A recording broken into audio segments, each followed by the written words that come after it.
Cyber crime काय असते? ते cyber crime is the clever manipulation of human emotions. Trending fraud काय आहे? ते आप्पाचा विषय हार्ड आहे. आप्पाचा विषय. आप्पाच्याकडे क्रेडिटचं कार्ड आहे. हा. त्या क्रेडिट कार्ड मधनच फ्रॉड होतात ऍक्च्युली.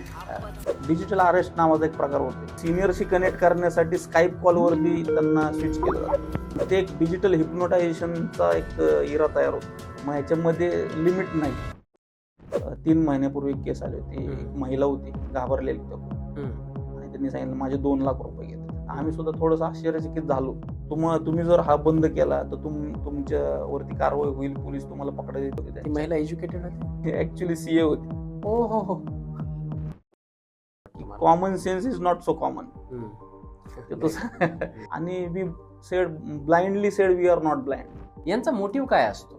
मोटिव्ह मध्ये 2 प्रकार आहेत. हे जे हॅकर्स आहेत एक पाऊल पोलिसांच्या पुढे आहेत, असं आहे का? माझा हा सरळ प्रश्न. नाही, ऍक्च्युली त्या गोष्टींकडे बघताना त्या टास्क फ्रॉड मध्ये तुम्हाला घर बसल्या वर्क फ्रॉम होम घर बसल्या तुम्हाला टास्क दिला जाईल की तो जर तुम्ही पूर्ण केला तर तुम्हाला दिवसाला 3,000 रुपये मिळतील, 4,000 रुपये मिळतील. म्हणजे लाखांमध्येच सगळ्या गोष्टी आहेत.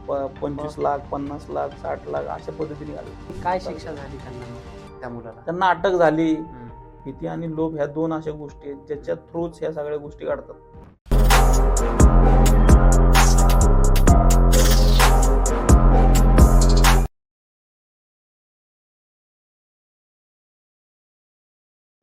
नमस्कार सर.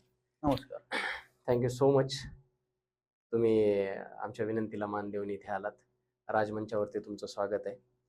सर्वप्रथम आपली ओळख आहेच आहे, परंतु आपल्या प्रेक्षकांसाठी थोडक्यात जर तुमची ओळख झाली तर आपल्याला पुढे सविस्तर चर्चा करता येईल. नक्कीच. नमस्कार, माझं नाव प्रसाद पोद्दार आणि मी आज सध्या पर्वती पोलीस स्टेशन येथे सायबर विभागामध्ये काम करतो. माझी भरती 2014ची आहे. मी पोलीस कॉन्स्टेबल म्हणून काम करतोय आणि सुरुवातीच्या काळामध्ये 2016 ते 2022 मी सायबर पोलीस स्टेशनला काम करायचो आणि आता 2021 मध्ये एंडिंगला पर्वती पोलीस स्टेशनला रुजू आहे. ओके. जसं तुम्ही सांगितलं की आता सायबर विभागामध्ये तुम्ही काम करताय आणि आपला आजचा जो विषय आहे ना, सायबर क्राईम, हा घेण्यामागचा माझा जो उद्देश आहे तो मला एकच वाटतं की आज संपूर्ण भारतात किंवा संपूर्ण जगात जर सगळ्यात जास्त झपाट्याने वाढणारा कुठला आजार असेल तर हा सायबर क्राईम. नक्कीच. म्हणजे कित्येक आयुष्य उद्ध्वस्त करणारा अशा पद्धतीचा हा काय बोलू शकतो त्याला आपण, क्राईम आहे म्हणू शकतो किंवा एक वेव आहे म्हणू शकतो. आणि हे खूप इंटरनॅशनल लेवलवरती चालतं, भारतात तर चालतंच आहे. आणि याच्यापासून जर अगदी काय होतं, टेक्नॉलॉजी आपल्या भारतामध्ये किंवा इंटरनॅशनल लेवलवरती बनतेच याच्यासाठी किती इझिली हॅक होऊ शकेल इतकं. कारण जसे जसे तुम्ही टेक्नॉलॉजी वाढवताय तशा तशा पद्धतीने हे हॅकरला इझी होत चाललंय, असंच काहीसं वाटतंय. आणि मोबाईल प्रत्येकाच्या हातात आहे. आपला अर्धा अधिक वेळ आपला मोबाईल आपल्या लहान लेकरांच्या हातात असतो. मुलगा मुलगी आपले 10वीला गेले की आपण त्यांच्याकडे मोबाईल देतो, पण त्यांना मोबाईल वापरायचं ज्ञान देत नाही. कुठल्या गोष्टी वापरल्या पाहिजेत, किती वापरल्या पाहिजेत, कुठे थांबलं पाहिजे याचं नॉलेज आपण त्यांना देत नाही. आणि त्याच्यामुळे लोकांनी अत्यंत मेहनतीने कमावलेला पैसा जातो. आयुष्य कोणाकोणाचे उद्ध्वस्त होतात. खूप साऱ्या केसेस तुमच्याकडे असतील, मी बऱ्याच केसेस ऐकलेल्या आहेत. आणि हा विषय इतका महत्त्वाचा वाटला की मला असं वाटलं की कुठेतरी याची अवेअरनेस फार कमी आहे आणि ती अवेअरनेस समाजात पसरावी म्हणून त्या गोष्टीशी निगडीत ज्यांनी काम केलेले खूप वर्षापासून, ज्यांना त्यातील अनुभव आहे, त्यांच्यासोबत बसूनच चर्चा झाली पाहिजे. म्हणून आज मी तुम्हाला या मंचावरती बोलवलंय, राजमंचावरती बोलवलेलं आहे. माझा सगळ्यात पहिले प्रश्न आहे आपल्या सर्व जनतेसाठी. पहिले तर सांगा की सायबर क्राईम काय असतं, याच्यात कुठल्या गोष्टी इन्क्लूड होतात? नक्कीच.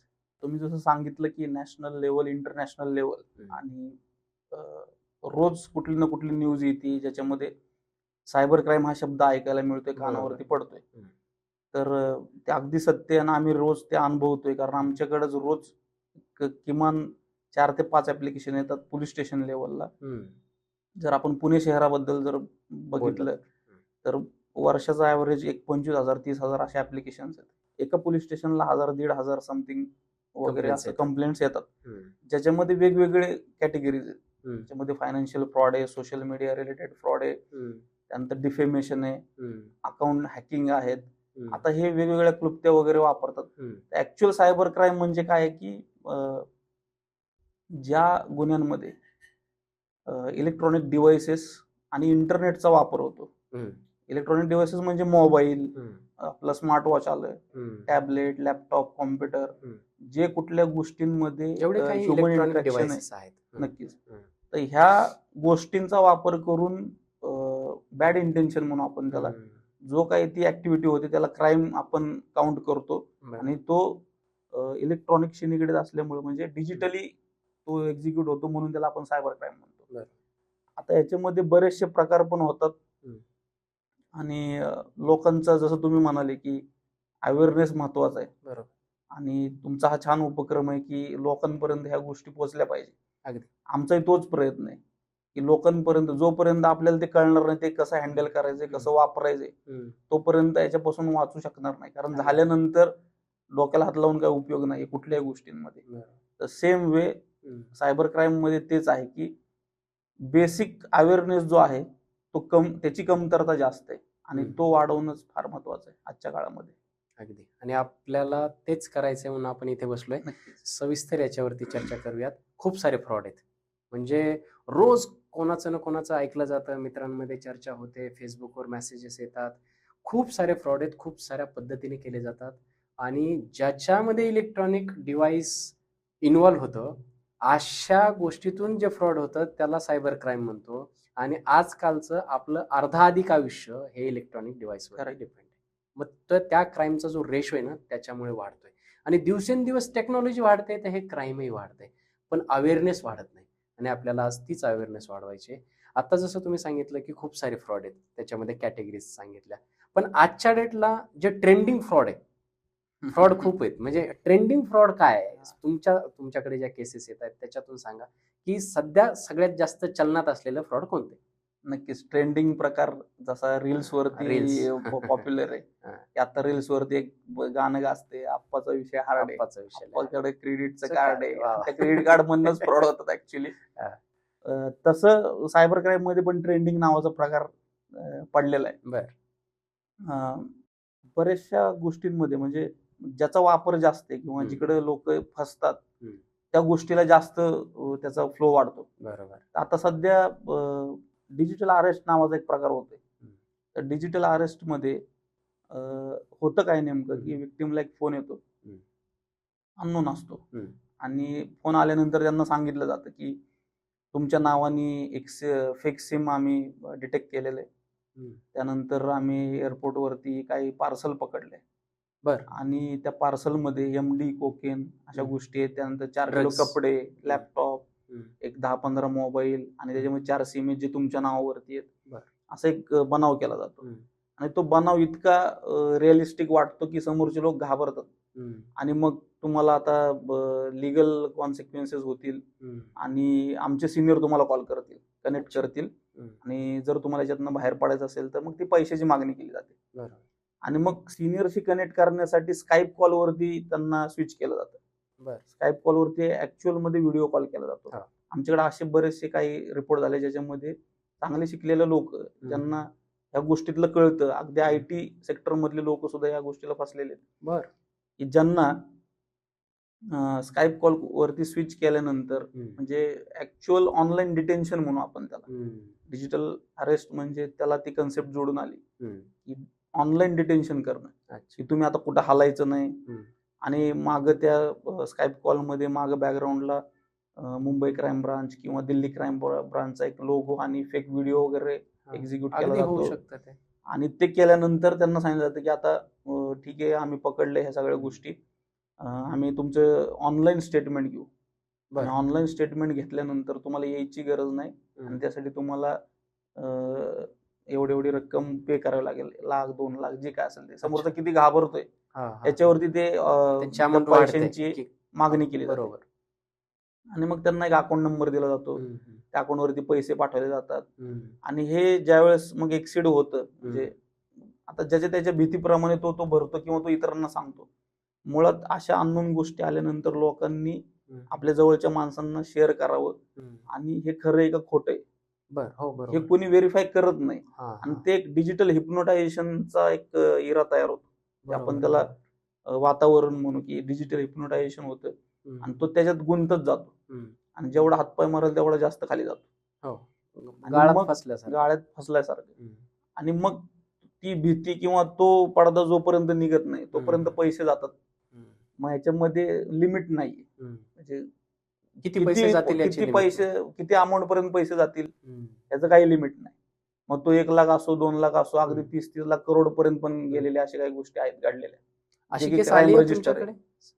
आमच्याकडे रिसेंटली 3 महिन्यापूर्वी एक केस आली होती. एक महिला होती आमच्या पोलीस स्टेशनच्या हद्दीमध्ये आणि ते पळत पळत आले आणि घाबरलेले होते खूप आणि त्यांनी सांगितलं माझे 2 लाख रुपये गेले. मग आम्ही थोडंसं डिस्कस म्हणजे माहिती घेण्यासाठी त्यांना बसवलं, शांत केलं, तुम्ही घाबरू नका, आम्ही तुमच्या सोबत आहे. त्यांना थोडंसं रिलॅक्स केलं आणि ज्यावेळेस आम्ही तो प्रकार ऐकला आम्ही सुद्धा थोडंसं आश्चर्यचकित झालो. आता जो सांगितलेला प्रकार तसाच प्रकार घडला होता टाईप मध्ये. बरं. पण तो जो घडला ते ऐकल्यानंतर असं वाटलं की या लेवल पर्यंत पण जाऊ शकतात त्या गोष्टी. तर त्या महिला सेम वे एक कॉल आला होता आणि त्या फ्लो मध्ये त्यांनी सगळी माहिती सांगितली. स्काईप कॉलवरती ते स्विच झालं, स्टेटमेंट रेकॉर्ड करणारे म्हणून सांगितलं, दिल्ली क्राईम ब्रांच मधून बोलतोय असं सांगितलं. आणि ते करत असताना त्यांना अक्षरशः 2 दिवस ऑनलाईन सर्व्हेलन्स वरती ठेवलं. म्हणजे तो वेबकॅम बंद होऊ दिला नाही. बरं. आणि तुम्ही जर हा बंद केला तर तुमच्यावरती कारवाई होईल, पोलीस तुम्हाला पकडा देतील किंवा कारण नसेल. त्यांना भीती घातली जाते. आता ह्याला काही कारण नाहीत ऍक्च्युली. सायबर क्राईम रिअल वाटावं सगळं. येस, ते रिअल वाटावं आणि तिथं पोस्टर असं उभं केलं जातं की आम्ही पोलीस आहे, सीबीआय सीआयडी वगैरे या पद्धतीने सगळं प्रिटेंड केलं जातं आणि ते दाखवल्यानंतर जनरल माणूस घाबरतो. अगदीच. एखादा अननोन कॉल आल्यानंतर आणि तो जर पोलीस आहे म्हणून सांगतोय आणि तुमच्या विरोधात ह्या गोष्टी आहेत आणि जुजबी त्यांच्या ज्या पर्सनल डिटेल आहेत त्या डिस्कस केल्या जातात. तुमचा पॅन नंबर आहे, आधार नंबर आहे. ते जनरली तुम्हाला माहितीच आहे की स्पॅम कॉल भरपूर येतात. आम्ही बँकेतून बोलतोय, तुमचा शेवटचे डिजिट 4 हे तर फार कॉमन. असे हे कॉमन ज्या गोष्टी आहेत या गोष्टी त्या लिंकिंग मधनं आल्यानंतर त्यांना ते रिअल वाटतं आणि काही काळाच्या ते तेवढा तो पिरियड जो असतो तो टेन्शनवाला असतो आणि मग ते त्यांना रिअलाइज होत नाही की हे फेक आहे. आणि मग त्या महिलेला 2 दिवस त्या सर्व्हेलन्स वरती ठेवलं. अक्षरशः त्या महिलेने हसून म्हणजे थोडंसं दुःखी हसून असं सांगितलं की मी किती मूर्ख आहे, मी 2 दिवस सर्व्हेलन्स वरती होते. ती महिला एज्युकेटेड होती? एज्युकेटेड मध्ये ऍक्च्युली सीए होती. हो. आणि याच्यामध्ये फसण्याचं प्रमाण सीए लोकांचं जास्त आहे. सॉरी, एज्युकेटेड लोकांचं जास्त आहे. म्हणजे शिकलेली लोक जी जास्त आहेत त्यांचं प्रमाण जास्त आहे फसणाऱ्यांमध्ये. तर याच्यामध्ये डॉक्टर, इंजिनियर, ठीक आहे, आयटी मधले आहेत. मुळात काय आहे की हा इमोशनल ट्रॅप आहे ऍक्च्युली आणि त्याला जास्त गोष्टी कारणीभूत ठरतात त्या लॅक ऑफ अवेअरनेस. आणि तिसरी गोष्ट अशी आहे महत्वाची की कॉमन सेन्स. सगळ्यात महत्वाचं वाटतं common sense is not so common. सगळ्यांकडे असेलच असं नाहीये. त्यामुळे काय होतंय की समोरची येणारी गोष्ट व्हेरीफाय करू शकत नाही आता माणूस. कसं आहे की तुम्हाला सगळ्या गोष्टी आयत्या समोर दिसत आहेत. बरोबर. म्हणजे तुम्ही बघा की आता लाईफस्टाईल मध्ये एवढा इझनेस आलाय की तुम्हाला खायचंय, स्विगीवर जावा, ऑर्डर करा. तुम्हाला कुठं जायचंय, उबेर ओला करा, बुक करा, जावा. त्यानंतर तुम्हाला एज्युकेशनल काय गोष्टी करायच्या, ऑनलाईन ऍडमिशन आहेत, तुमच्या हॉस्पिटलायझेशन ऍडमिशन ऑनलाईन आहेत. म्हणजे each and everything going to digital platform. बरोबर. तर ह्या इझनेसमुळं काय होतं की आपली विचार करण्याची जी क्षमता आहे म्हणजे नाहीशीच झाली जवळपास. त्या समोरच्या येणाऱ्या गोष्टींकडे बघण्याची जी दृष्टी आहे ती डोळसपणे राहिलेली नाही, ती अंध झाली थोडक्यात. आणि we said blindly said we are not blind. आंधळेपणाने म्हणतो की आम्ही आंधळी नाही थोडक्यात. तर ह्या सगळ्या गोष्टींकडे बघताना जे डिजिटल इथिक्स म्हणतो आपण, जे तुम्ही बघा आता रोजच्या लाईफस्टाईल मध्ये आपण प्रत्येक गोष्ट जशी कॉमन सेन्सने अंदाज बांधतो किंवा मी हे सगळ्या गोष्टी का सांगतोय की ह्या सगळ्या गोष्टी सायकोलॉजीशी कनेक्टेड. आणि आमच्या अनुभवामध्ये असं दिसतंय की माणूस तिथं कच खातो म्हणून तो पुढच्या त्या पायरीमध्ये फसतो. म्हणजे हे टेक्निकल ट्रॅप पेक्षा इमोशनल ट्रॅप जास्त आहे इमोशनल असं ट्रॅप थोडक्यात. जास्त आहे. Cyber crime is the clever manipulation of human emotions. अगदी. कारण त्यावेळेस जर माझं माइंड ब्लॉक झालं नाही, त्यावेळेस मला जर ते तेवढं कॉमन सेन्स राहिला नाही, तरच मी हे करू शकतो ना. तिथे आता जर ती बाई आली आहे तुमच्याकडे आणि तिला जर ठीक आहे, मी माझ्या वकिलाशी बोलते, जे तुम्हाला करायचं ते करा. तिथे जर तेवढाच पार्ट तिने हे केला असता, इविक्ट केला असता आणि पुढे आली असती, ती कदाचित वाचू शकली असती. नक्कीच त्या गोष्टी इव्हॅल्युएट झाल्या असत्या की बाबा हे बरोबर. खरं आहे का खोटं आहे. अगदी, अगदी. आणि ती जिकडनं फोन येतोय ते नंबर्स खरे आहेत का खोटे आहेत, हो. ते कुठल्या. आता पोलीस कशाला स्काईप कॉल करतील. बरोबर ना. स्काईप कॉलिंग वरनं असं काही होत नसतं. हम्म. जनरल जी प्रोसेस आहे ती एक नोटीस पाठवणं, हम्म. त्यांना लिगल गोष्टी कॅरी कारण फॉरवर्ड वेळ खाऊच गोष्टी असतात त्या सगळ्या वेळ गव्हर्नमेंटच्या. खाऊ गोष्टी आहेत. तर ही गोष्ट लक्षात येत नाही, त्याच्यामुळे ह्याच्यात फसण्याचं प्रमाण जास्त आहे. आणि ती बाई त्या गोष्टीला फसून त्यांनी मग त्या अकाउंटवरती 2 लाख रुपये भरले. अरे बाप. मग काय झालं त्या आणि बाईचं मग पुढे? त्या केसमध्ये आम्ही ती केस रजिस्टर केली. हम्म. आमच्या तपासामध्ये काही गोष्टी निष्पन्न झाल्यानंतर मग ते लोकेशन्स आले त्या आरोपींचे, दिल्ली वगैरे या ठिकाणी. हम्म. आम्ही तिथे जाऊन त्या गोष्टी व्हेरीफाय करून त्यांना अरेस्ट केलं. हम्म. आणि अरेस्ट केल्यानंतर ज्यावेळेस आम्ही ह्या गोष्टी दोन कम्पेअर केल्या की विक्टिमचं एज्युकेशन आणि अॅक्युजचं एज्युकेशन, तो 10वी शिकलेला होता. अरे. मग याच्यामध्ये असं जाणवतं की टेक्निकल नॉलेज सगळं असेलच असं, म्हणजे असल्यानंतरच आपण फसणार नाही असं नाहीये. तुम्ही इमोशनली किती स्ट्रॉंग आहे किती वीक आहे याच्यावरती सायबर क्राईमचा ट्रॅप सक्सेस होतो. ऍक्च्युअली दोन गोष्टी फार महत्वाच्या आहेत. म्हणजे टेक्निकल पेक्षा इमोशनल ट्रॅप आहे आणि तुम्ही जसं सांगितलं ना, common sense is not so common. तुम्हाला साधा कॉमन सेन्स असला पाहिजे, तिथे थांबता आलं पाहिजे, सद्सद्विवेक बुद्धीचा वापर केला पाहिजे. किती जबरदस्त उदाहरण आहे. तर हे डिजिटल अरेस्ट नावाचा असा सध्या प्रकार घडतो. बरेचसे फेक कॉल येतात लोकांना. इवन एक गृहस्थ तर असे आले होते की त्यांचे पैसे गेले नव्हते, पण ते घाबरले आणि स्काईप कॉल झाला होता आणि त्यांना अक्षरशः डिटेन केलं होतं. म्हणजे असा हात उचलू नका, तुम्ही मुवमेंटच करू नका, असं 2-3 तास त्यांना स्तब्ध बसून राहायला लावलं होतं. That is digital arrest, digital detention म्हणून आपण.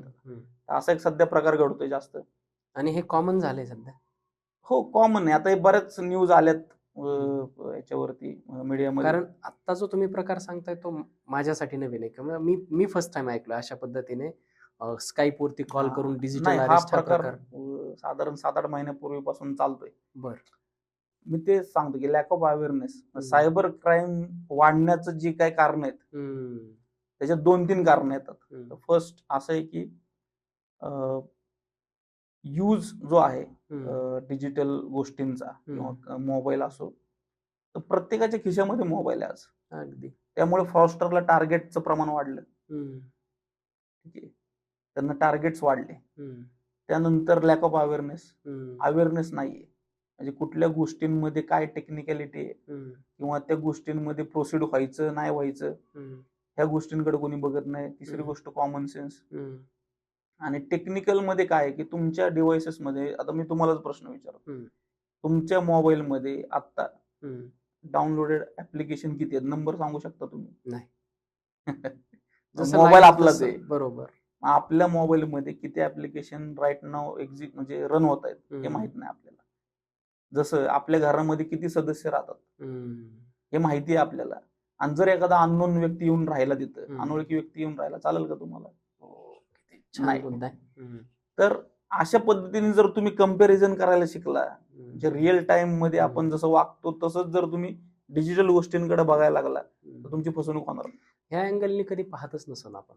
म्हणजे तुम्ही किती छान उदाहरण दिलं की तुमच्या परिवारामध्ये किती सदस्य आहेत हे तुम्हाला माहिती आहे. जर त्याच्यात एखादा नवीन सदस्य येऊन राहिला तर पटकन ओळखता येईल. हा तुमचा झाला पर्सनल स्पेस, पण त्याच्याहून पर्सनल स्पेस आहे तुमचा मोबाईल. आज तुमच्या मोबाईलला तुमच्याबद्दल जेवढं माहिती आहे तेवढं तुमच्या आई वडिलांनाही नाही, कोणालाच माहित नाही. मग त्या तुमच्या इमोशनल, टेक्निकल, पर्सनल त्या स्पेसमध्ये काय काय आहे याची अवेअरनेस आपल्याकडे नाही. त्याच्यामुळे हे जबरदस्त फसवणूक. बरोबर. खूपच सुंदर पद्धतीने सांगितलं सर तुम्ही. मला ही गोष्ट विचारायची आहे की हे जे हॅक करणार आहेत ते इव्हॉल्व फार लवकर होत आहेत असं दिसतंय. म्हणजे पहिले तुम्ही बघा ना की प्रत्येक टाईपच्या स्कॅमचा एक टाइम पिरियड आहे. म्हणजे काही दिवसासाठी तो स्कॅम आहे, त्याच्यानंतर काहीतरी ते नवीन काढतायत. बरोबर. म्हणजे पहिले OTPचा आला, नंतर ते फेसबुकवरील स्कॅम आले, नंतर ते OLX वाले OLX स्कॅम आले. आले. म्हणजे एक आता तुम्ही जे सांगतायत ते तुम्ही म्हणतायत तो तर 5-7 recent मधला. महिन्यापासून आहे. पण तो माझ्यासाठी मी हा. फर्स्ट टाइम ऐकलाय तो. तर इतके इव्हॉल्व्ह होत आहेत हे लोक. बरं, यांचं शिक्षण नाही तुम्ही सांगतायत. बरोबर. यांचा मोटिव्ह काय असतो? या लोकांबद्दल मला जाणून घ्यायला एकदम ऐकेल. प्रॉपर मुद्द्यावरती आलो आपण. मोटिव्ह मध्ये 2 प्रकार आहेत. तर मी माझ्या अभ्यासाप्रमाणे मी ते 2 मोटिव्ह ठरवतो. अगदीच. हा. की एक मनी, पैसा आणि एक रिव्हेंज. हे 2 मुख्य प्रकार आम्ही केले. त्याला सब हेड काय आहेत की फायनान्शियल फ्रॉड आणि सोशल मीडिया फ्रॉड. अच्छा. तर मनी म्हणजे काय की आज प्रत्येकाला इझी मनी पाहिजे. आता तुम्ही आमच्या सर्वे प्रमाणे किंवा आम्ही ज्यावेळेस तपासायला जातो बाहेर, त्यावेळेस असं दिसतं की तिकडची लोक बेरोजगारी जास्त आहे आणि इकडे इझी तिकडचे मनी म्हणजे- मिळतोय. तिकडचे तिकडचे म्हणजे उत्तर भारतातली बरं. जे राज्य आहेत जास्त प्रकार तिकडनं घडतात. अच्छा. म्हणजे तुम्ही वेस्ट बेंगॉल घ्या, कोलकाता, UP, झारखंड, जमतारा, तिथं तुम्ही नाव ऐकलीच असतील. आता जमताराचं मी आज त्याच्यावरती वेब सिरीज पण आहे. या पॉडकास्टसाठीच मी आज थोडंसं जरा अभ्यास करत होतो. तर माझ्या वाचनात असं आलं की भारतात जेवढे सायबर क्राईम होत आहेत त्यातले 80% सायबर क्राईम फक्त झारखंडमधून होत आहेत. हो. तर ती मूळ कारण आहेत की तिथली बेरोजगारी आणि आता हा इझी मनी जो म्हणतोय आपण, बरोबर. की कष्ट नको, आयता पैसा पाहिजे. तर तिकडची तरुण इकडे वळले असतील त्या गोष्टींकडे. त्यामुळे आणि इझी मनी मिळायला लागला, त्यामुळे हे सगळं वाढत गेलं प्रस्त. तुम्ही जो मुद्दा सांगितला की जो इव्हॅल्युएट होतोय फ्रॉडचा प्रकार, तर 2016ला OTP पहिला तुम्ही जो सांगितला OTP फर्स्ट, त्यानंतर Facebook, Insta hacking related, OLX, त्यानंतर लोन ऍप्लिकेशन, त्यानंतर आता हे रिसेंट मधले फ्रॉड. तर हा एक ठराविक त्याचं पिरियड आहे, इव्हॅल्युएशन आहे.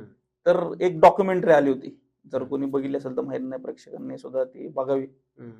तर 2010ला ह्याची सुरुवात झाली सायबर फ्रॉडची. तर सुरुवातीला जे मर्चंट वरती रिचार्ज व्हायचे, जे पूर्वी बघा तुम्ही आपण स्क्रॅच कार्ड वरती रिचार्ज करायचो. बरोबर. त्यावेळेस मर्चंट वॉलेट्स वगैरे नव्हते किंवा आपले फोन पे हे ते गोष्टी नव्हत्या, UPI आलं नव्हतं तोपर्यंत. तर त्या मोबाईल रिचार्जच्या याच्यामधनं फ्रॉडची सुरुवात झाली. त्या डॉक्युमेंटरी मध्ये एकदम सविस्तर त्याचं वर्णन केलं, एका एक्स फ्रॉडस्टरने ते सगळं एक्सप्लेन केलेलं आहे. अच्छा. की ते कसे कसे हे झाले. तर त्यावेळेस त्या लोकांना नॉलेज होतं की कुठले कार्ड इंटरनॅशनली चालतात. विजा कार्ड काय आहे, म्हणजे अगदी डेबिट कार्ड आपण नंतर ग्रॅज्युएशन झाल्यानंतर कळायला लागलं की हे काय असतं, ऑनलाईन ट्रान्झॅक्शन, मास्टर कार्ड, विजा कार्ड. तर त्यांनी ते त्या डॉक्युमेंटरीत एक्सप्लेन केलेलं की हे इंटरनॅशनली चालायचं, मग आम्ही याच्यामध्ये असं अटेम्प्ट करून बघायचो, ते व्हायचं वगैरे वगैरे. तर त्यावेळेस OTP शेअरिंगचे फ्रॉड जास्त होते. आम्ही ज्यावेळेस सायबर सेलला काम करत होतो त्यावेळेस OTP विचारायचे. OTP कसे घ्यायचे, तर फिशिंग प्रकार काढायचा. फिशिंगचा जो प्रकार आहे त्याच्यामध्ये जसं आपण सिंपल मासेमारी जसं करतो, जाळ टाकतो, गळ तो स्पेअर फिशिंग झाला. ओके. त्याच्यात पण परत प्रकार आहेत. अरे वा. तर आपण जाळ टाकतो, जाळ टाकल्यानंतर जेवढे त्या जाळ्यात येतील तेवढे आपले, त्या पद्धतीने फिशिंगचा प्रकार घडतो. जसं की फॉर एक्झाम्पल तुम्हाला मेसेज येतो, तुम्हाला टाटा सफारी लागली, खाली एक लिंक दिली जाते किंवा नंबर दिला जातो, त्याच्यावरती कॉल करा, प्रोसेस फॉलो करा आणि तुमची बक्षीस मिळवा किंवा लॉटरी. ठीक आहे. किंवा त्याच्यामध्ये परत इव्हॅल्युएशन मध्ये काय आलं की तुमचं क्रेडिट कार्ड आता इश्यू झालंय तुम्हाला, ते जर तुम्हाला ऍक्टिव्हेट करायचं असेल किंवा तुमचं ब्लॉक होणार आहे कार्ड, तुम्हाला जर ते ऍक्टिव्हेट करायचं असेल तर तुम्हाला एक OTP येईल, तो आम्ही आमच्या सर्व्हरवरती अपडेट करू आणि तो OTP तुम्ही सांगा. तर त्यावेळेस अवेअर नव्हती लोक, तर OTP शेअर करायची. बरोबर. मग नंतर ह्या सगळ्या गोष्टींवरती एक बेसिक अवेअरनेस प्रोग्राम झाले, बऱ्याच लोकांपर्यंत त्या OTPच्या गोष्टी पोहोचल्या. लोक OTP म्हणलं की आता शेअर करायचं टाळतात, म्हणजे OTP शेअर डिरेक्टली होत नाही आता, तेवढी अवेअरनेस आली. मग आता यांना काउंटर काहीतरी पार्ट पाहिजे म्हणून यांनी मग वेगवेगळ्या ट्रिक्स लावायला चालू केल्या. मग त्यानंतर बऱ्याच वेगवेगळ्या गोष्टी आल्या, ज्याच्यामध्ये जसं तुम्ही सांगितलं की फेसबुक हॅकिंग आणि इन्स्टा हॅकिंग. मग ते हॅकिंग कसे व्हायचे, त्यावेळेस जे सिक्युरिटी, एक्स्ट्रा सिक्युरिटी लेअर जे होते ते माहित नव्हते लोकांना. आणि बरीचशी लोक काय करायची की त्यांचा पासवर्ड हा मोबाईल नंबर ठेव किंवा जेन्युइन तुमचं बर्थ डेट ठेव किंवा मुलाचं नाव हम्म. किंवा बायकोचं नाव, बरोबर. अशा पद्धतीचे जनरल जे गेसेबल असतील पासवर्ड हम्म. असे ठेवायचे. मग एक अकाउंट हॅक झालं की हम्म. त्यांचे जे काय फ्रेंड आहेत हम्म. तर त्यांना मेसेंजर वरती हम्म. मेसेज केला जायचा हम्म. की आम्ही, मग एक तिथे एक फिशी वेबसाईट बनवली जायची हम्म. किंवा लॉग इन पेज हम्म. फेसबुक किंवा इन्स्टाचं, हम्म. आणि त्याच्यावरती मग त्यांची युजर आयडी पासवर्ड घ्यायचे किंवा ओटीपी घ्यायचे हम्म. त्यांचा अकाउंट हॅक करण्यासाठी. हम्म. असे अकाउंट हॅकिंगची सिरीज चालायची. हम्म. किंवा फेक अकाउंट तयार करून त्यांच्या मित्रांना मेसेज केला जायचा अच्छा. की मी मेडिकल इमर्जन्सी मध्ये आहे किंवा हम्म. मला पैशाची गरज आहे, 10,000 रुपये पाठव, 15,000 रुपये पाठव. हम्म. अशा पद्धतीचे फ्रॉड बरेच घडले. त्यानंतर OLX पर्यंत आलं ते. हम्म. OLX वरती तर गमतीशीर प्रकार व्हायचे हम्म. की वस्तू विकायला टाका किंवा घ्यायला जा, घ्यायला जा. दोन्ही पद्धतीत फ्रॉड होत होते. हम्म. ठीक आहे. नाही, हे माझ्यासोबत पण घडलेलं आहे. मी माझ्या घरातला एक जुना टीव्ही होता तो टाकला विकण्यासाठी त्याच्यावरती, आणि मला एक मेसेज आला त्याच्यावरती. ओके, मेसेज त्यावेळेस तर ते OLX फाइंड आउट करत नव्हतं. आत्ता मला वाटतं कदाचित तिथे मेसेज येतो की स्पॅम हा. युजर म्हणून, अशा त्यावेळेस ते येत नव्हतं. तर मला एक मिलिटरीमन होते, एक फौजी, त्यांचा मला मेसेज आला की ओके डन आहे, मी पेमेंट करतो, फक्त आता मी राहायला इथे पुण्यात आहे, आत्ता सध्या ड्युटीवरती आहे, मी तुम्हाला आत्ता कॅश पाठवतो आणि तुम्ही मला ती वस्तू द्या, तुमच्या घरी कोणीतरी येईल घ्यायला, तो माझी आई एकटी आहे घरी, त्यांना ते द्यायला लागेल. मला फर्स्ट अटेम्प्ट मध्ये असं वाटलं की हा जेन्युइन माणूस आहे. आणि फौजी म्हणल्याच्या नंतर आपल्या मनात काय येतं की आपले पोलिसांविषयी इज्जत आहे की नाही माहित नाही लोकांच्या मनामध्ये, फौजीविषयी फार आहे. म्हणजे मिलिटरीमन म्हटलं की ते आपल्याला देव वाटतात. मग त्याच्यानंतर मी थोड्या वेळासाठी हे झालो होतो, पण त्यांनी नंतर काय केलं की मला तो तुम्ही QR कोड, आणि त्याच्यावरती म्हटले की तुम्ही मला फक्त ₹1 करा, म्हणजे माझ्याकडे ते येऊन जाईल, मग मी तुम्हाला वापस जे काही आहेत ते पैसे पाठवतो. मी म्हटलं पैसे मला पाहिजेत, माझा QR कोड घ्यायला पाहिजे तुम्ही. तर ते मला कुठेतरी स्पेलिंग मिस्टेक वाटली त्या सगळ्या गोष्टींमध्ये. आणि त्याच्यानंतर एक तर त्याने बार्गेन केलं नाही, दुसरी गोष्ट स्वतःचा QR पाठवला. तिथे मला एक दिसतं लगेच, एक कॉमन सेन्स ज्याला म्हणतो ना, तो थोडासा मी म्हटलं, मी त्याला सीधं ब्लॉक केला, दुसरा मेसेज सुद्धा पाठवला नाही. हे OLXचं फ्रॉड. आणि त्याच्यानंतर तर मी बऱ्याचदा हे केलं ना, तर तेव्हा आजकाल तर लिहून येतं की स्पॅम युजर म्हणून, आणि ते ब्लॉक पण होतं दुसऱ्या मिनिटाला. त्यावेळेस इतकं ते आता इव्हॉल्व्ह होतंय, पण तो OLXचा फ्रॉड माझ्यासोबत पण माझ्या घातलेला होता, पण मला असं वाटलं की ते कॉमन सेन्समुळे ते टळला. हा सर, पुढे. तर अशा पद्धतीने युएलएटचे वेगवेगळे प्रकार इव्हॉल्व्ह होत आहेत ते. तर याच्यामध्ये जो मोटिव्ह आपण जो मुद्दा पकडून हा. चालत होतो की त्याच्यामध्ये पैसा घेणं, हा पहिला मोठा. ह्याच्यासाठी हे वेगवेगळे पद्धती त्याच्यामध्ये, हम्म. आणि मग ते इव्हॅल्युएशन मध्ये वेगवेगळे प्रकार आले. हम्म. त्याच्यामध्ये ऑनलाईन शॉपिंगच्या जे काही प्लॅटफॉर्म आहे त्याचा वापर, हम्म. या सोशल मीडियाचा वापर, हम्म. त्यानंतर कॉलिंगचा वापर, फिशिंग प्रकार जो आता आपण बघितला. हम्म. अशा पद्धतीने हा मनीसाठीचा, म्हणजे मनी मोटिव्ह, म्हणजे लोकांच्या खिशातनं पैसा काढणं, हा पहिला मुद्दा झाला. दुसरा मुद्दा आहे की सोशल मीडिया. सोशल मीडियावरती फेक अकाउंट जास्त तयार होतात आता, आणि हॅकिंगचा एक प्रकार जास्त आहे, आणि दुसऱ्याची बदनामी करणं. तर ह्या दोन तीन गोष्टीला धरून एक सोशल मीडिया फ्रॉडचा एक प्रकार होतो.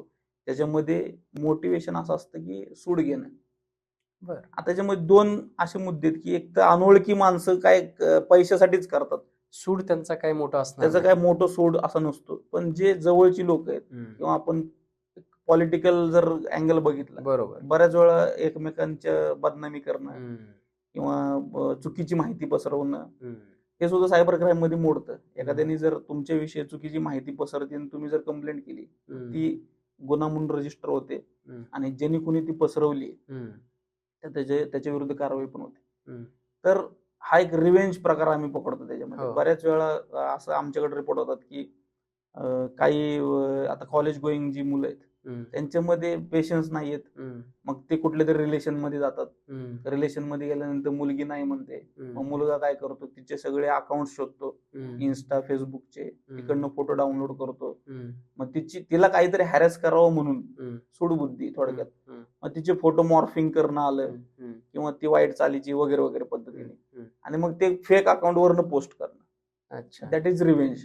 तर मग मनी आणि रिव्हेंज असे एक दोन मोठे मुख्य, तर त्याच्यामध्ये मग ह्या सगळ्या सब कॅटेगरीज जातात. पण मला वाटतं मनी हा याच्यातला 80% म्हणू शकतो. किंवा हे जे हॅकर्स आहेत, जिथं आता आपण जसं बसतोय की इथे मी पुण्यात आहे आणि हॅकर तिकडे उत्तराखंड किंवा झारखंड अशा ठिकाणी आहेत. तिथून मला बदनाम करण्यापेक्षा मनी कसा मिळतोय हो बरोबर. हेच अगदी. महत्वाचं त्यातला मोटिव्ह असावं असं मला वाटतंय. जसं इव्हॅल्युएशनचं मी सांगितलं, की मी आत्ता एक जस्ट हा पॉडकास्ट आपला पॉडकास्ट ठरल्याच्या नंतर मी एक पॉडकास्ट असेच पाहत होतो, की सध्या काय चालू आहे मार्केटमध्ये त्याच्यात मी एक पॉडकास्ट पाहिला, हिंदी पॉडकास्ट होता आणि त्याच्यात एक हॅकर आला होता. म्हणजे जो गव्हर्नमेंटसाठीही काम करतो. जसे गव्हर्नमेंट त्यांच्याकडे हॅकर अपॉइंट करतात. तर त्याने त्या पॉडकास्टच्या दरम्यान इतक्या सगळे गॅजेट्स दाखवले, जो त्याच्याकडे होते. त्याने रिसर्च पर्पजसाठी घेतले होते, की हे कशा पद्धतीने बनवले जातात. म्हणजे त्याच्यामध्ये गाडी उघडण्यापासून गॅजेट होते, एटीएम मधून पैसे काढण्याचे गॅजेट होते. म्हणजे तो इथे बिल्डिंगवरती उभा राहून आजूबाजूचे सगळे वायफाय हॅक करू शकत होता. असे गॅजेट्स त्याने दाखवले. तो पॉडकास्ट आहे अवेलेबल याच्यावरती. इतकंच नाही तर वरून जर एखादा प्लेन चालला असेल तर त्या प्लेन मधले ते हॅक करण्याच्या गोष्टी त्याच्याकडे त्याने त्या बॅगमध्ये घेऊन आला होता. बरं, या सगळ्या गोष्टी कुठून आणल्या हे जेव्हा त्याला पॉडकास्टरने विचारलं तेव्हा त्याने सांगितलं की हे जे डार्क वेब आहे त्या डार्क वेबवरती मिळतात आणि तो जेव्हा बाहेर होता रिसर्चसाठी किंवा NIA साठी वगैरे काम करत होता तेव्हा त्या गोष्टी त्याने विकत घेतलेल्या आहेत, इथे रिसर्च पर्पजसाठी आणलेल्या आहेत. त्या पॉडकास्ट ऐकताना माझ्या एक गोष्ट लक्षात आली की बाहेर हे जे हॅकर्स आहेत ना ते खूप फास्ट स्पीडने अपग्रेड होत आहेत. तेवढी आपली पोलीस यंत्रणा असेल किंवा सायबर सेल डिपार्टमेंट असेल तेवढं फास्ट अपडेट होत नाही असा त्याचा एक सूर होता. आणि मला सुद्धा तसं वाटतं की हे जे हॅकर्स आहेत एक पाऊल पोलिसांच्या पुढे आहेत. असं आहे का? माझा हा सरळ प्रश्न आहे. नाही, ऍक्च्युली त्या गोष्टींकडे बघताना दोन मुद्दे येतात की सायबर क्राईम आता जो आपल्या कानावरती पडतो हा वेगळा प्रकार आहे, पूर्ण हा फ्लोच वेगळा आहे. आणि तुम्ही ज्या गोष्टी सांगताय डार्क वेब, त्यानंतर डीप वेब, त्यानंतर त्या हॅकिंगच्या गोष्टी म्हणा त्या पर्पजली आपण जे सायबर वॉर वगैरे शब्द ऐकतो, सायबर वॉर देशांमधल्या कंट्री वॉर जे आहेत ते त्या लेवलच्या गोष्टी आहेत. ठीक आहे, जे हॅकिंग रिलेटेड गोष्टी आहेत बरोबर किंवा कोडिंग करून हॅक करणं आणि त्यातलं ते तेवढं पेड करावं लागतं हॅकर्सला. ते जे त्यांनी गॅजेट दाखवले असतील मी काय बघितलं नाही तो, पण ते खूप महागडे असतात, त्यांना अवेलेबल होणारे कोड म्हणजे त्याची ते त्या याच्याप्रमाणे कॅटेगरी प्रमाणे कॉस्टिंग होते त्याची मिलियन डॉलर मध्ये असतात. तर हा इकडचा जर तुम्ही प्रवाह बघितला सायबर क्राईमचा, ही खेड्यापाड्यात राहणारी मुलं आहेत, यांना ते अफोर्डेबल नाहीये आणि ते करतात पैशासाठी. ते तिकडे मिलियन्स खर्च करून ते कशाला घेतील बरोबर ऍक्च्युली. मग हा सायबर वॉर जो प्रकार आहे कंट्री मधला तो एक वेगळा पार्ट आहे, ज्याच्यामध्ये आपली यंत्रणा उत्तम आहे. म्हणजे त्यांच्याकडे त्या गोष्टी आहेत म्हणून त्या गोष्टीला टॅकल करू शकतात, नाही तर आतापर्यंत उद्ध्वस्त झालं असतं. बरोबर. म्हणजे डेटा ब्रिचेस जे नॅशनल लेवलचे डेटा ब्रिचेस होतात, त्याच्यामुळे डेटा पूर्ण हॅक केला जातो. जर तुम्ही मागच्या काही वर्षांपूर्वी फेसबुकचा एक प्रकार घडला होता बघा, डेटा अॅनालिटिका नावाचा एक प्रकार झाला होता. त्याच्यामध्ये पूर्ण फेसबुकचं डेटा हॅक करून तो एका निवडणुकीसाठी वापरला होता. तर हा सगळा इंटरनॅशनल लेवलचा प्रकार झाला. आणि हे जे आपण प्रकार ऐकतोय इकडं मात्र ह्यांच्याकडे काय कुठल्या अशा हॅकिंग लेवलच्या गोष्टी नाही ज्याच्यामध्ये कोडिंग करून तुमचे हॅक करतील गोष्टी. हे जस्ट मी मगाशी जसं सांगितलं की इमोशनल ट्रॅप आहे. तुम्हाला लोभ दिला जातो. आता टास्क नावाचा एक प्रकार घडतो, टास्क फ्रॉड. ठीक आहे, तो पण ट्रेंडिंग मध्ये. त्या टास्क फ्रॉड मध्ये तुम्हाला घर बसल्या वर्क फ्रॉम होम, घर बसल्या तुम्हाला टास्क दिला जाईल. तिथून जर तुम्ही पूर्ण केला तर तुम्हाला दिवसाला 3,000 रुपये मिळतील, 4,000 रुपये मिळतील. डाटा एंट्री वाला? डाटा एंट्री नाही. आता याच्यामध्ये परत तुम्ही जर ऐकलं असेल तर युट्यूबचे व्हिडिओ लाईक करा, तर तुम्हाला दिवसाला 800 रुपये मिळतील, 700 रुपये मिळतील. फक्त लाईक करायचे, तुम्ही स्क्रीनशॉट काढा आम्हाला पाठवा. बरोबर. हे सगळं अप्रोच केलं जातं टेलिग्रामच्या प्लॅटफॉर्मवरती. त्यानंतर अमेझॉन वरती ऑर्डर कन्फर्म करा. ठीक आहे, एक डॅशबोर्ड दिला जातो लॉग इन साठी आणि तुम्हाला ते ऑर्डर सगळ्या आलेल्या कन्फर्म करा, त्याचा स्क्रीनशॉट काढा पाठवा, तुम्हाला एवढे पैसे येतील. असं एक डॅशबोर्ड फेक तयार केले जातात फेक सर्व्हर वरती आणि तुम्हाला ते दाखवलं जातं. आणि मग त्याच्यामध्ये ते काम घेण्यासाठी वेगवेगळे पॅकेजेस दिले जातात. मग तुम्ही 9,000 रुपये भरा, तुम्हाला एवढ्या दिवसाला एवढे मिळतील रिटर्न्स, 10 टाइम रिटर्न्स मिळतील. मग तुम्ही एवढे भरा, तुम्हाला एवढे रिटर्न्स मिळतील. हम्म. म्हणजे हळूहळू याच्यामध्ये पैशाची वाढ होत गेली. मग ते हम्म. काय होतं, काही लोक 1 लाख रुपये भर, 2 लाख रुपये भर, त्याला मिळणार जे रिटर्न्स आहेत हम्म. ते 10 टाइम एक्स्ट्रा दिसतात किंवा 50 टाइम्स एक्स्ट्रा दिसतात. दिसतात. म्हणजे 1 लाख भरले तर 10 लाख दिसतात त्यांना हम्म. डॅशबोर्डवर. हम्म. आता तो जो डॅशबोर्ड आहे म्हणजे एक वेबसाईट दिली जाते, त्याला एक फेक लॉग इन दिलं जातं हम्म. आणि तिथं तुम्ही जे भरलेत पैसे हम्म. ते तिकडे दाखवलं जातं. तुम्ही तुमची इन्व्हेस्टेड अमाऊंट एवढी हम्म. आणि तुम्ही एवढं काम केलं म्हणून तुम्हाला एवढे 5 लाख बरोबर. त्या 1 लाखावरती किंवा 2 लाखावरती. हम्म. मग विक्टिमला काय वाटतं की अजून टाकू आपण, अजून एवढे वाढते. हम्म. असं करत करत ती एक ठराविक अमाऊंट भरते, त्याची जेवढी सेव्हिंग आहे हम्म. ती संपते. हम्म. ती एक अमाऊंट जाते 5-6 लाखापर्यंत. बरोबर. ठीक आहे. आणि जे मग त्यांना ऍक्च्युअल फिगर दिसते हम्म. बेनिफिटची, हम्म. त्याच्यामध्ये काहीतरी 20 लाख 25 लाख वगैरे वगैरे काही असतं. हम्म. आणि मग ते ज्यावेळेस विड्रॉलची रिक्वेस्ट टाकतात हम्म. त्यावेळेस ते विड्रॉलच होत नाहीत.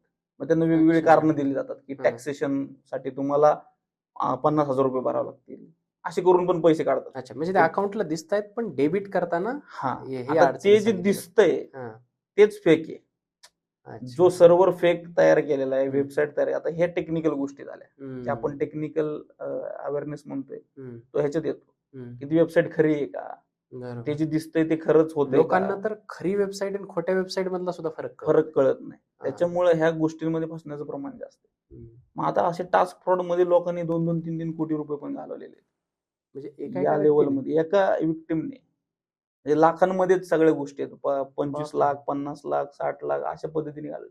त्याच्यामध्ये परत वेगवेगळे कॅटेगरीज आहेत की क्रिप्टो करन्सी रिलेटेड ट्रेडिंग, हम्म. शेअर मार्केट, हम्म. त्यानंतर तुम्हाला टास्क वेगवेगळे टास्क, मग हम्म. गुगल रिव्ह्यूचा टास्क, हम्म. त्यानंतर युट्यूबचे व्हिडिओ लाईकचा टास्क, हम्म. अमेझॉन ऑर्डरचा टास्क, हम्म. असं काही त्याच्यामध्ये टास्कचा प्रकार येऊ शकतो. हम्म.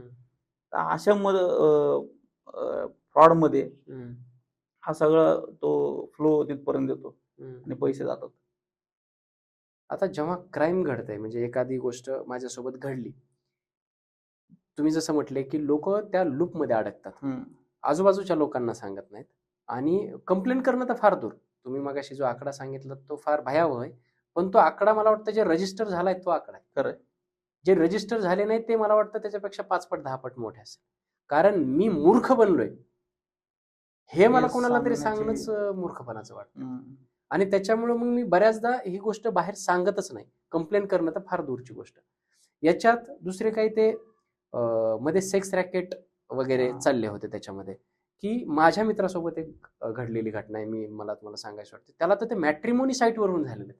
बरोबर. म्हणजे मॅट्रिमोनी साईटवरती त्याला एक प्रोफाईल भेटलं, त्याच्याशी फ्रेंडशिप झाली त्यांची. आपण जसं अर्थातच आता आपल्याला लग्न करायचंय म्हणजे आपण एक दुसऱ्याला ओळखलं पाहिजे. मग फोन नंबर शेअर झाले, त्याच्यानंतर व्हॉट्सअप नंबर शेअर झाले.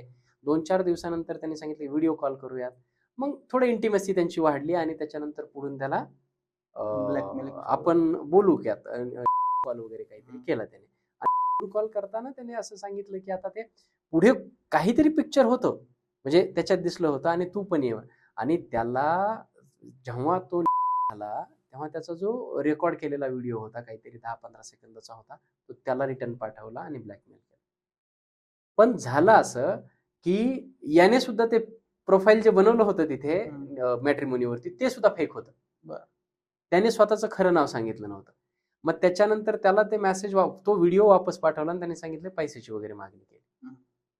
तो पुढचे जवळपास 1 ते 1.5 महिने डिप्रेशन मध्ये होता. पण लकीली त्याने त्याचं खरं नाव त्या मॅट्रिमोनीवरती टाकलं नसल्यामुळे ते जे व्यक्ती अनोनिमस झाला आणि तो बाहेर गेला नाही. पुढे ते प्रकरण 5-6 महिने सुद्धा तो टेन्शन मध्ये होता की आजूबाजूला कोणाला येईल का नाही. आणि हे त्यांनी जे आम्हाला सांगितलं ते कदाचित 1.5 वर्षांनी सांगितलं. अरे बापरे. म्हणजे किती लोक घाबरतायत. म्हणजे माझा तो बेस्ट फ्रेंड आहे, पण त्याने ही जी गोष्ट सांगितली ती आम्हाला 1.5 वर्षांनी सांगितली. त्यावेळेस नसलेली प्रतिष्ठा जागृत होती. हा, म्हणजे हे माझ्यासोबत घडलं होतं त्यावेळेस असं त्याने ते आम्हाला सांगितलं. याला आमच्या भाषेत सेक्सटॉर्शन प्रकार म्हणतो आम्ही. काय सेक्सटॉर्शन. ओके. सेक्स आणि एक्सटॉर्शनचा तो मिक्सअप वर्ड आहे. आणि याचं प्रमाण जास्त घडतं हे इन्स्टा आणि फेसबुकच्या फ्रेंड रिक्वेस्ट मधनं. तुम्ही जो सांगितला तो प्रकार मॅट्रिमोनी साईट थ्रू आला. हा, बरोबर. कुठलाही प्लॅटफॉर्म वापरू शकतात फ्रॉडस्टर. तर ह्याचा जास्त फ्लो इकडे फेसबुक आणि इन्स्टावरती, की सहज फ्रेंड रिक्वेस्ट पाठवली जाते आणि त्या फ्रेंड रिक्वेस्ट मध्ये टिपिकल नाव असतात. दीपिका शर्मा, पायल वर्मा या टाईपची नाव अशी असतात खूप नाव असतात. आणि त्या प्रोफाईलला एक सुंदर तरुणीचा फोटो असतो. आता ज्या मुलाला कोणच विचारत नाही त्याला एखाद्या सुंदर डीपी वरनं फ्रेंड त्यांनी रिक्वेस्ट येते, तिथं कॉमन तो सेन्स वापरायला पाहिजे. पहिल्या झटक्यात ती फ्रेंड हा. रिक्वेस्ट ऍक्सेप्ट करतो हम्म. आणि चॅटिंग चालू होते. आणि त्याच्यामुळे त्यांचा एक तो फ्लो असा आहे की फ्रेंड रिक्वेस्ट ऍक्सेप्ट केल्या केल्या लगेच चॅटिंग चालू करतात. कैसे हो, कहा हो, टिपिकल हिंदी वर्डिंग वगैरे असतं. आणि संध्याकाळच्या वेळेस मग त्यांना व्हिडिओ कॉल एकांत साधला जातो हम्म. आणि मग इंटिमसी क्रिएट करून व्हॉट्सअपचा नंबर एक्सचेंज केला जातो आणि व्हिडिओ कॉल करण्यास उद्युक्त केलं जातं. बरोबर. त्याच्यामध्ये करू आपण वगैरे वगैरे सांगितलं उद्युक्त करण्याची गरजच नाही. फ्रेंड रिक्वेस्ट ऍक्सेप्ट करतानाच तो उद्युक्त झालेला असतो. तर तिथं व्हिडिओ कॉल झाल्यानंतर ऍक्च्युअल आमच्या हद्दीतली ती घटना घडलेली. त्याच्यामध्ये आमच्या हद्दीत घटना घडली ती रिपोर्ट तर होतातच आहे. पण जी घटना घडली ती त्याच्यामध्ये त्या विक्टिम, अरे बाप, तर जसं तुमच्या मित्रांनी 1.5 वर्षांनी ती गोष्ट सांगितली आणि त्याचं नाव जे काय जेन्युइन नाव होतं ते पुढे आलं नाही म्हणून तो थोडासा रिलॅक्स असेल मे बी. पण त्या मुलाचं पूर्णच एक्सपोजर झाल्यामुळं तो एवढा मेंटल डिप्रेशन मध्ये गेला आणि त्यांनी कुणाला सांगितलं नाही काय घडलं आणि समोर इतकं प्रेशराईज झालं की रॅन्सम मनी मागितला होता, एक्स्टॉर्शन मागितलं होतं. एक्स्टॉर्शन केलं होतं. काय केस होती जरा? ती केस तीच मी रिपीट करतो की एक्स्टॉर्शनचीच केस होती. त्याला इन्स्टावरती सेम वे नेहा शर्मा वगैरे या नावावरनं फ्रेंड रिक्वेस्ट आली आणि तो फर्स्ट इयरला शिकत होता आणि ग्रामीण भागातनं आलेला आणि एक रूम मध्ये राहत होता रेंटेड आणि त्याला अशीच फ्रेंड रिक्वेस्ट आली, ऍक्सेप्ट झाली आणि संध्याकाळी 8-9च्या पुढे त्याला व्हॉट्सअप नंबर एक्सचेंज झाला त्यांचा आणि समोरनं सांगितलं की आता आपण व्हिडिओ कॉल करू. सेम नाईटलाच आणि ते व्हिडिओ त्याला सांगितलं की तू रूम मध्ये जा, तुझे कपडे काढ. कपडे काढल्यानंतर मग व्हिडिओ कॉल सुरू झाला. समोरनं एक कंटेंट चालवला गेला. पण तो असा चालवतात की समोरच्याला वाटतं कोणतरी स्त्री किंवा ती मुलगी स्वतः कपडे काढते. आता तो जो ती जी वेळ आहे म्हणजे ती 15 सेकंद 20 सेकंदच असते. ती काय त्या डीपीला असणारा फोटो तीच व्यक्ती का हे व्हेरीफाईच होत नाही शेवटपर्यंत. बरोबर. ते व्हिडिओ ज्यावेळेस सुरू होतो तर त्याच्यामध्ये समोर ते दिसतं आणि याने अर्धवट कपडे काढलेले असतात ऍक्च्युअली. कोणी आतापर्यंत आमच्याकडे असं रिपोर्ट झालं नाही की पूर्ण वस्त्र झालाय मुलगा आणि प्रायव्हेट पार्ट्स वगैरे एक्सपोज झालेत असं काय आलेलं नाही. आणि ते व्हिडिओ पण आतापर्यंत कुठं काय सोशल मीडियावरती कुठल्या हे नाही झालेले, व्हायरल पण झालेलं नाही. एक भीती दाखवली जाते आणि मग त्या मुलाचा तो व्हिडिओ सेम वे रेकॉर्ड केला गेला आणि त्याला भीती घातली की तू जर आता आम्हाला पैसे नाही दिले तर आम्ही तुझा व्हिडिओ व्हायरल करू. आता व्हायरल करू म्हणल्यानंतर तो घाबरला आणि वेळ 11-12ची वेळ होती रात्री. सांगणार तरी कोणाला, जवळच्या मित्रांना पण फोन केला नाही त्यांनी. मग त्यांनी इकडून तिकडून काहीतरी असे जुळवून 5-1 हजार रुपये पाठवून दिले गुगल पे नंबरला वगैरे आणि ते पाठवल्यानंतर ते अजून मेसेज करायला लागले तो आता 50,000 रुपये पाठव. आता याच्यामध्ये अजून एक सायकोलॉजिकल पार्ट आहे की ज्यावेळेस विक्टिम अशा गोष्टीला रिस्पॉन्ड करतो ते जास्त मागं लागतात. बरोबर. त्यांना वाटतं याच्याकडनं पैसे अजून निघतील. मग त्या मुलाला एक फोन आला की मी युट्यूब मधनं IPS विक्रम बोलतोय वगैरे वगैरे. आता अशी काही पोस्टच नसते युट्यूब ऍक्च्युअली, पण त्याला असे फोन असे बरेच जण सांगतात आम्हाला की आम्हाला युट्यूब मधून IPS विक्रम बोलतोय. अरे टिपिकल नाव काहीतरी IPS बोलते तुमच्या विरुद्ध त्या मुलीने तक्रार केली, अशी आमच्याकडे कंप्लेंट आहे, ती जर रपादपा करायची असेल तुम्ही एवढे पैसे द्या वगैरे वगैरे. त्याला पण सेम पद्धतीने फोन आला आणि तो इतका घाबरलेला होता आणि त्याच्यात हा फोन आल्यामुळे तो जास्तच डिप्रेशन मध्ये गेला आणि सकाळी ते प्रेशर काय झाला, इमोशनल प्रेशर हँडल झाला नाही आणि त्याने उडी मारून जीव दिला. आणि जीव दिल्यानंतर आत्महत्या रिपोर्ट झालं. त्याच्या घरच्यांना कळवलं. 15 दिवस निघून पण गेले. मोबाईल त्या भावाच्या ताब्यात दिल्यानंतर त्या भावाने ज्यावेळेस ते सगळ्या गोष्टी बघितल्या काहीतरी सस्पिशियस वाटतं अकाउंट्स मध्ये इन्स्टामध्ये, मग त्यांनी परत आमच्याकडे येऊन सांगितलं की सर असं काहीतरी दिसतंय. त्यावेळेस ते डिटेक्ट झालं की बाबा सेक्स्ट्रोशनचा प्रकार घडला याच्यासोबत. अच्छा. तिथून पुढे तपास सुरू झाला की मग हम्म. त्या अकाउंटचे डिटेल काढले आम्ही, हम्म.